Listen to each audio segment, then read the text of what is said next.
আমার মোবাইলটি দেখেন, আমার মোবাইলটি আমি পাওয়ার বাটনে ক্লিক করা ছাড়াই আমি যদি স্ক্রিনের উপরে ডাবল ট্যাপ করি আমার স্ক্রিনটি কিন্তু অন হয়ে যাচ্ছে, আবার যদি ডাবল ক্লিক করি তাহলে আমাদের স্ক্রিনটি অফ হয়ে যাচ্ছে। আপনার যদি পাওয়ার বাটনের সমস্যা হয় থাকে তখন আপনার এখানে যদি টিপে না ধরে তাহলে কিন্তু আপনার এই কাজটি টিপসটি আপনার জন্য খুব ইম্পর্টেন্ট হতে যাচ্ছে। এই অপশনটি কিভাবে চালু করবেন সেটি ভিডিওতে দেখাই দেবো।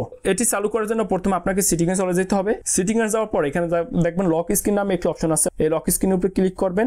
এখানে দেখবেন ডাবল ট্যাপ দেওয়া work or turn off screen when the device is lock, এই অপশনটি ডিসেবল করা থাকবে। আপনার যদি এটি ডিসেবল করা থাকে তাহলে এটি আপনি ইনেবল করে দেবেন। এটি যখন ইনেবল করে দেবেন তখনই কিন্তু আপনার এই অপশনটি কাজ করবে। ডবল ট্যাপ করলে আপনার স্ক্রিনটি অফ হবে এবং ডবল ট্যাপ করলে আবার স্ক্রিনটি অন হবে। আর এই অপশনটি যদি আপনি খুঁজে না পান তাহলে সেটিংয়ে যাইয়া এখানে সার্চ দেবেন ট্যাপ লেখে বা অথবা ডুয়েল লেখে সার্চ দিলে কিন্তু আপনি চলে আসবে। দেখুন আমি শুধু ট্যাপ লেখে সার্চ দিছি, ডুয়েল ট্যাপ এটি সামনে চলে আসছে। এরকম টিপস পেতে অবশ্যই চ্যানেলটি সাবস্ক্রাইব করবেন। আর যদি অলরেডি চ্যানেলটি সাবস্ক্রাইব করে থাকেন থ্যাংক ইউ সো মাচ। ভিডিওতে একটু লাইক কমেন্ট করে যাবেন।